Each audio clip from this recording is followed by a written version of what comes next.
Mesdames et messieurs, Volodymyr Zelensky décide désormais d'envoyer les femmes à l'abattoir. Manque d'hommes, manque de mobilisation sur son territoire, avec ce manque de moyens financiers et tout ce que l'Ukraine est en train de subir aujourd'hui, Zelensky envoie désormais les femmes soldates ukrainiennes en première ligne. Incroyable. C'est très grave. Alors, la Russie, les soldats russes ont fini de nettoyer tous ceux, soldats otaniens, soldats ukrainiens, mercenaires otaniens, mercenaires européens, tous ceux qui étaient là.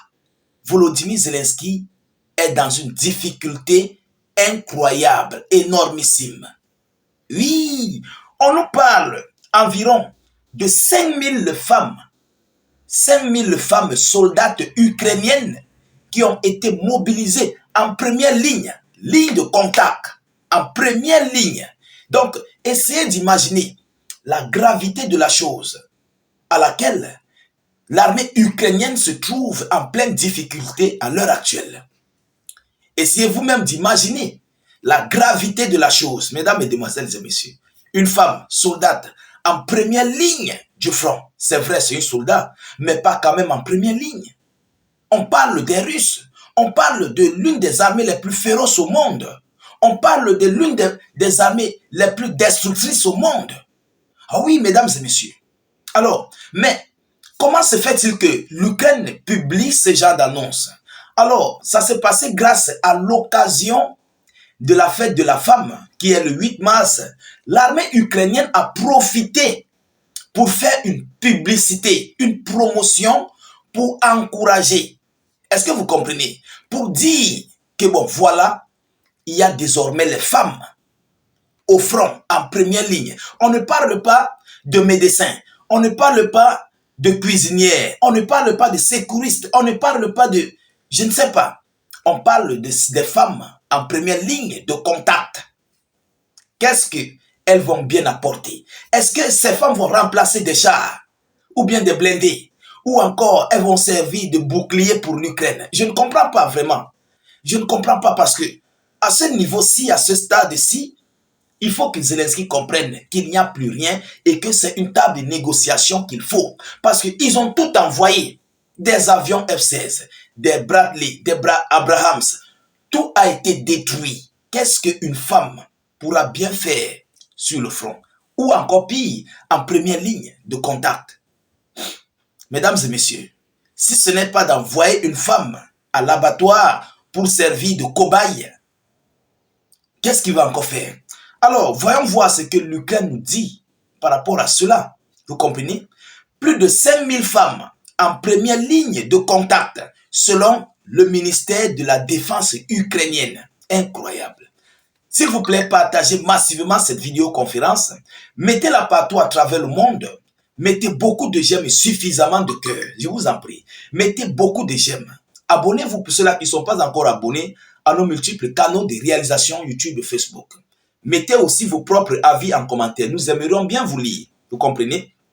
Alors, plus de 70 000 Ukrainiennes servent désormais dans l'armée et 5500 d'entre elles se trouvent en première ligne de contact, annonce le ministère de la Défense russe, le ministère de la Défense ukrainienne, je vous l'ai dit, à l'occasion de la journée internationale des droits des femmes.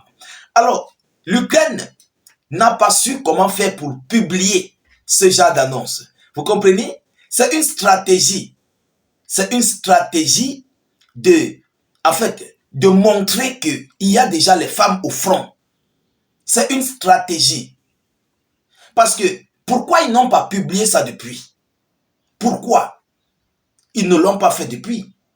Ils n'ont pas fait cette annonce depuis. Ils cherchaient un stratagème pour pouvoir montrer comment. Ils cherchaient comment publier, comment rendre officielle cette annonce. Et ils ont profité par la journée de la femme pour faire cette information, pour la divulguer. Vous comprenez? Alors, mesdames et messieurs, c'est 20% de plus qu'en 2022, souligne-t-il dans un communiqué. Les femmes bénéficient des mêmes droits que les hommes en matière d'accès au poste et d'avancement professionnel, ainsi que de garanties sociales supplémentaires. Le ministère de la Défense continue de mettre en œuvre une politique d'égalité des sexes et d'améliorer les soins médicaux pour le personnel militaire féminin, ajoute le ministère.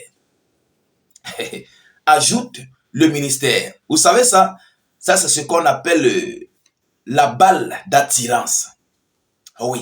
C'est pour désormais dire aux femmes que désormais, vous aussi, vous serez au front.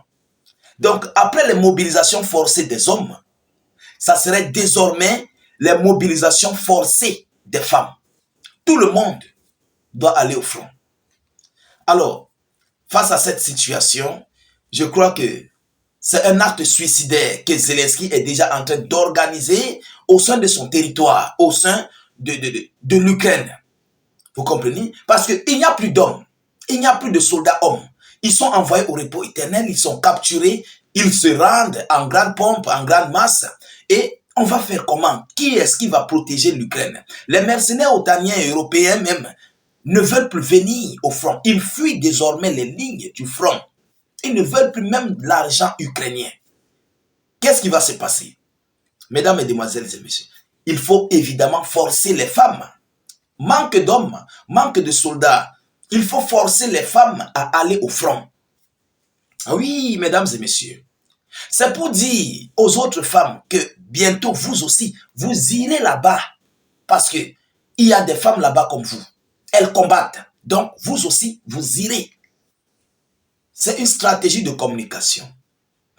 Et pourquoi Zelensky n'a pas publié, pourquoi le ministère ukrainien n'a pas fait cette annonce depuis?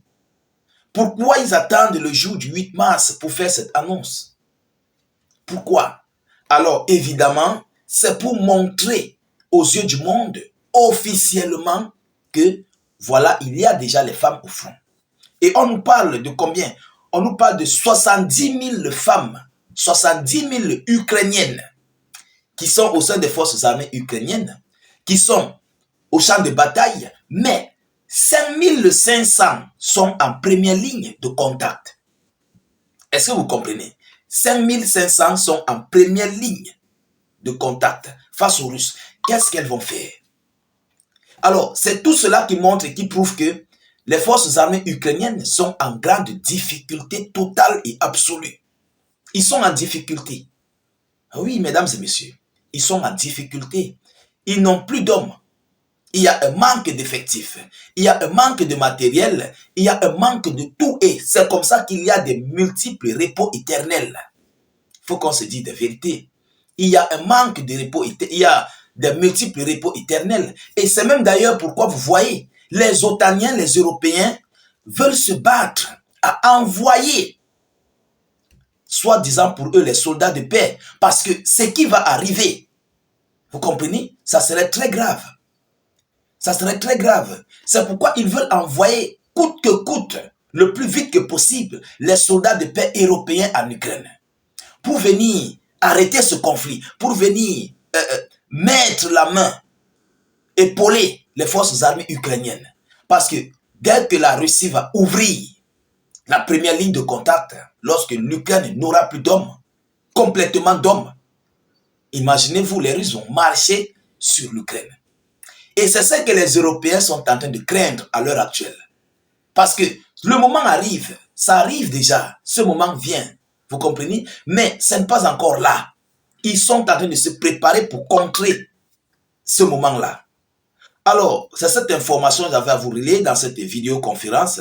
Je vous prie de la partager dans tous les groupes possibles. Mettez beaucoup de j'aime et suffisamment de cœur. N'hésitez pas, s'il vous plaît, de mettre suffisamment d'avis en commentaire. Même si vous n'avez rien à écrire, mettez tout simplement en commentaire « Salut, état d'urgence » ou encore « Vive la paix dans le monde ». Abonnez-vous pour ceux-là qui sont nouveaux pour ne plus rater nos multiples vidéos d'actualité et de perdre notre page. Je vous reviens tout à l'heure pour une prochaine série d'actualités. Soyez encore salués une fois de plus. Ciao, ciao.